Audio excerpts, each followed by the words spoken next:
연결해서요. 네. 또 질문을 좀 드리도록 하겠습니다. 그러면 10번이네요. 10번으로 좀 보여주세요.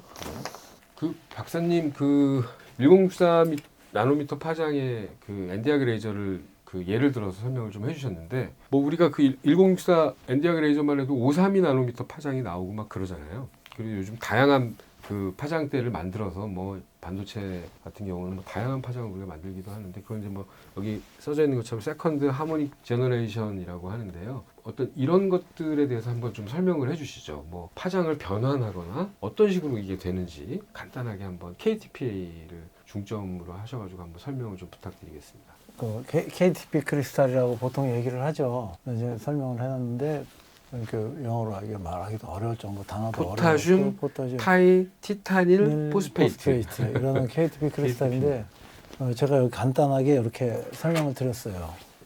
이건 2번 익사이트 하는 거예요. 2번.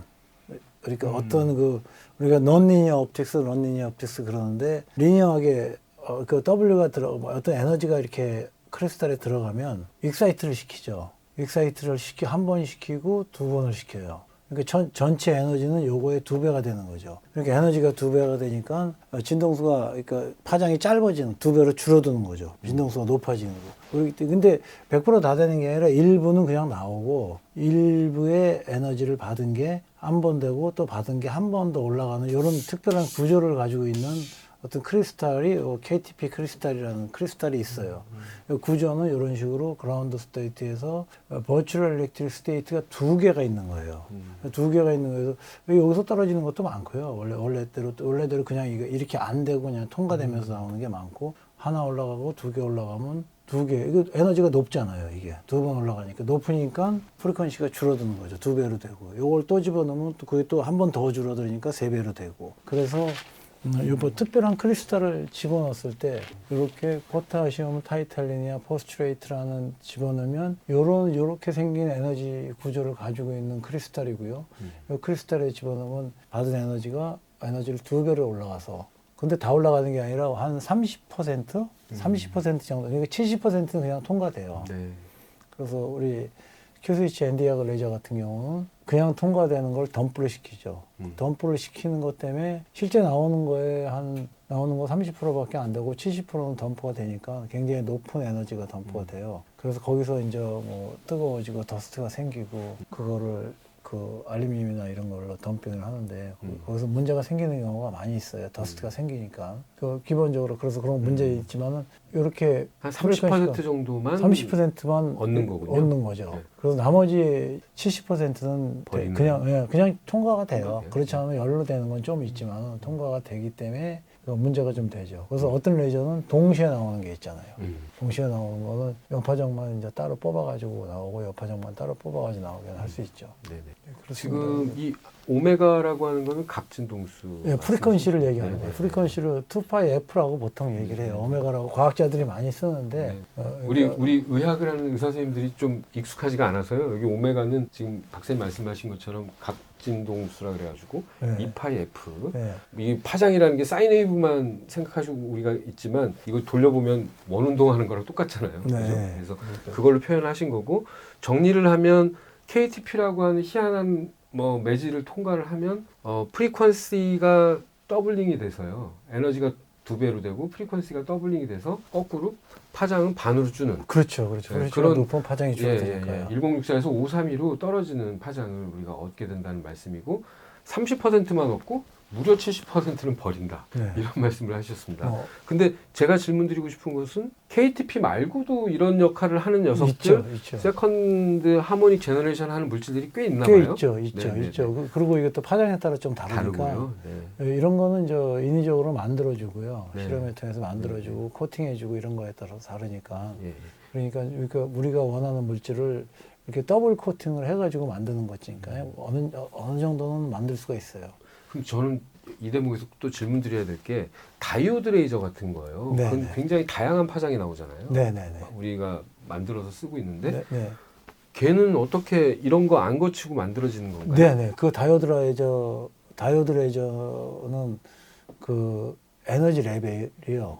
그러니까 솔리드 스테이트, 이거 결국은 요거는 상관없이 아까 이렇게 보면 이제 이렇게 1064 같은 경우는 이렇게 포레벨. 이렇게 포레벨을 해서 이렇게 떨어지잖아요. 네네. 여기 1064인데 다이오드 레저 같은 경우는 이게 이제 가스나 메디움이 아니고 갈륨 아스네이트인지 뭐 그 네네. 실리콘 말하자면 다이오드를 가지고 반도체를 네, 가지고 반도체. 만드는 거죠. 반도체 에너지 레벨, 요 에너지 레벨 차이에 똑같아요. 에너지 레벨 차이에 의해서 빛이 나오는 거니까 요 차이를 넓게 만들어주냐 적게 만들어주냐 그 차이가 있어서 물질에 따라 성질이 다 다르고요. 그러면 다이오드의 고유 만들어질 수 있는 파장이 다양하면 다양한 대로 다 나올 수 있겠네요. 다 나올 수 있는 1064, 810, 예, 뭐 예. 755 뭐 이런 게 그렇게 나오는데 지금 현재 나와 있는 물질이 그것도 다는 아니고. 아이디얼하게는 다 나오지만은 네.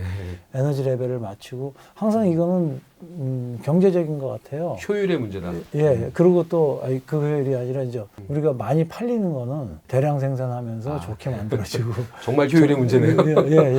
예, 정말 효율의 문제. 좋게 팔리는 것들은 그래서 다이오드 레저 같은 경우는 통신에 많이 써가지고요. 네. 통신은 지난번에 말씀드린 것처럼 5 안에서의 로스를 많이 계산해야 되기 때문에 IR 쪽에 뭐 1500이나 2000이나 뭐 이런 쪽으로 하기 때문에 그쪽으로 많이 발전하지. 사실 의학은 산업회에서 굉장히 작잖아요. 그렇죠. 어떤 사람들이 이걸 물질을 만들어서 의학에 투자하기는. 연구하고 투자하기는 시장이 너무 작아요. 네. 이게 뭐 조 단위 정도는 돼야 그럼 되는데. 다이오드 레이저는 예를 들면 같은 1064를 라드로 만든 1064가 있고 네네. 다이오드로 만든 1064가 있다면 파워 면에서는 어떤가요? 그거는 또 좀 다른 게요. 네. 다이오드 레저는 이제 전자가 떨어지는 거를 네. 전자가 떨어지잖아요.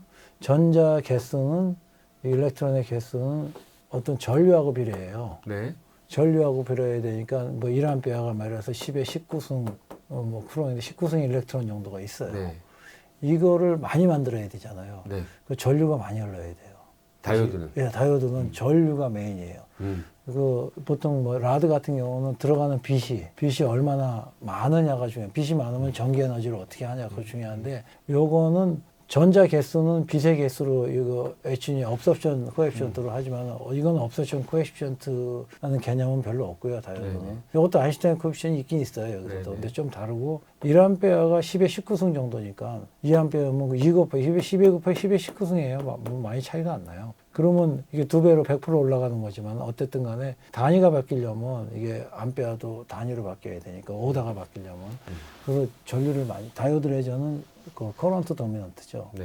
그렇기 때문에 열이 많이 나요. 네. 지금 굉장히 중요한 말씀을 해주셨는데요. 우리 의사들이 임상에서 다이오드 레이저를 꽤 쓰거든요. 근데 정해져 있지 않은 행위, 정해져 있지 않은 짓을 하다 보면 다이오드 레이저가 한순간에 가버리는 빠빠이 해버리는 수가 생기는 걸 많이 경험하잖아요. 무슨 얘기냐면 예를 들면 다이오드 레이저로 제모 레이저로 허가가 나 있는 제품이 있단 말이에요. 근데 그거를 리프팅에 쓰겠다고 엄청난 값의 에너지를 세팅을 한 다음에 어마무시하게 얼굴에다 많이 쏴요. 환자가 약간 리프팅된 효과를 볼 수는 있는데 그거 한 사람 해봐, 두 사람 해봐, 세 사람 해봐 하다 보면 지금 말씀하신 것처럼 엄청난 전력을 빼다가 이게 돌아가다 보니까 열 문제도 있고 막 그래서 어느 날 갑자기 기계가 1억 5천짜리 기계가 확 서버린단 말이죠.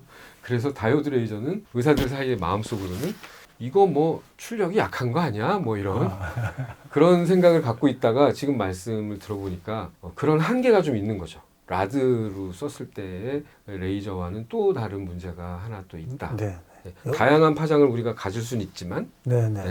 열 문제가 제일 큰 것 같아요. 예, 열 전류가 문제. 많이 나요. 예. 그래서 보드가 나가는 경우가 되게 많고요. 보드도 나고 잘못하면 병원 전체 파워도 예. 나가요.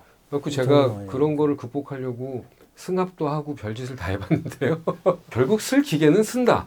네, 맞습니다. 승합 아니라 승합 할아버지라도 네. 쓸 기계는 쓴다. 네. 그 다이오드 레이저는 이렇게 보면요, 굉장히 컴팩트하고 작고 네. 만들 수 있죠. 굉장히 편리성에 편리성. 비례해서 효율 문제 때문에 그 열 문제 때문에 네. 굉장히 그 제한이 아직 있고 연구자들이 아직 연구할 게 좀 있어요.